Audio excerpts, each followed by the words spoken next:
Hey everyone, so I promised you that I would give you my humble 2 cents on the Luigi Mangione case so far and just highlight some of the things that I already take issue with in this case. I'm already seeing a lot of parallels with the YSL case in terms of somebody being overcharged, that politicians using this as a springboard to get themselves into the spotlight, pat themselves on the back on how tough they are. We're seeing a lot of it, all these themes come to head already. For example, he's been charged in two different jurisdictions. He's been charged in the federal jurisdiction and in the state jurisdiction for the same thing. They are seeking life without parole in one place, and we don't know yet what they're going to do in federal court. They could arguably seek the DP. We don't know yet. But why is that necessary? When you can only take away someone's life or put them in prison for life one time, why is it necessary to waste all those resources of a courtroom, investigators, prosecutors, twice, unless it just gives those politicians and those government workers the ability to look like tough guys and be in the spotlight? That's the only reason I can come up with, because everything else doesn't make sense. Why would it be a deterrent? I've heard people say that they think it's a deterrent. It'll teach people to not do this.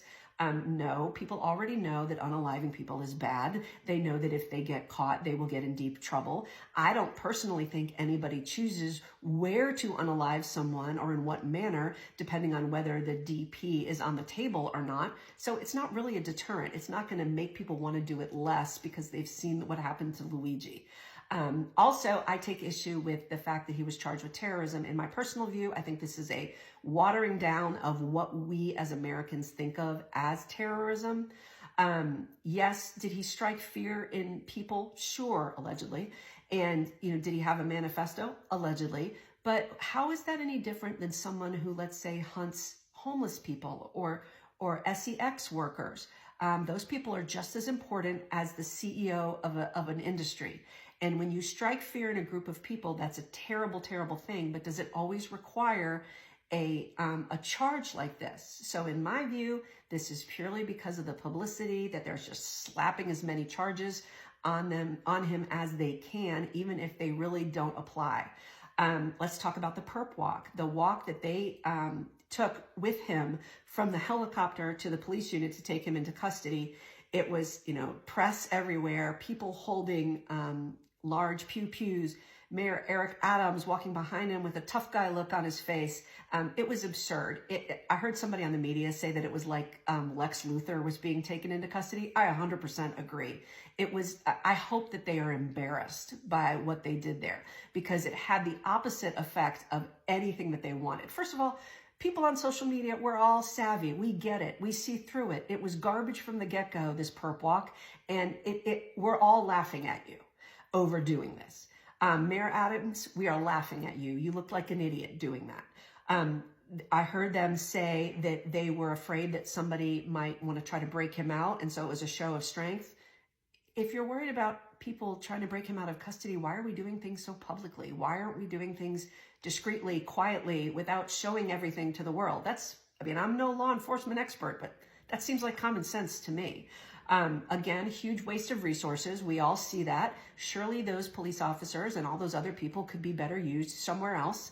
I'm fairly certain, I haven't lived in New York City in quite some time, but I'm fairly certain there's still other crime going on in New York. They handed his defense attorney this fabulous argument about tainting a jury because this was such a public perp walk. She's got a great argument there already.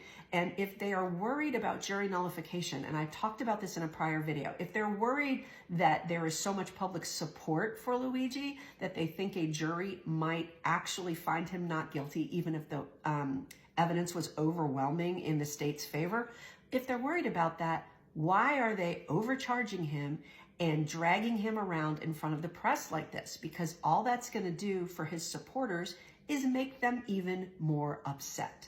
So doesn't make any sense to me, other than if it's for the political jockeying and patting themselves on the back and wanting to look like tough guys. So as we move forward, I want to see if you see some of these parallels that I'm seeing with the YSL case, of it being so much more about their egos than about the actual content of what is, in a lot of ways, a garden variety unaliving. It's a little sexier because we've got this whole content of not liking the insurance industry.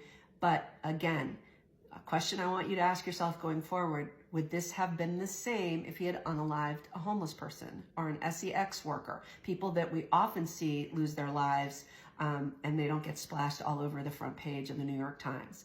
The other thing I want to ask you to ask yourself going forward is, whenever you see something on the news, whenever you see people talking from the DA or from the feds, who's benefiting from that? Are we as American people benefiting from what they're doing? Probably not. We're losing our resources over it. And really all they're getting from it is a chance to pat themselves on the back. Now, I want to make it very clear. What happened to the CEO in this case, Brian Thompson, was terrible. It is not okay. I would never say that it was okay. And I frankly still think that if a jury were presented with overwhelming evidence, that they would in fact find someone guilty. I am not of the school of thought that a jury is going to nullify this case. It was too cold-hearted. I don't see it happening.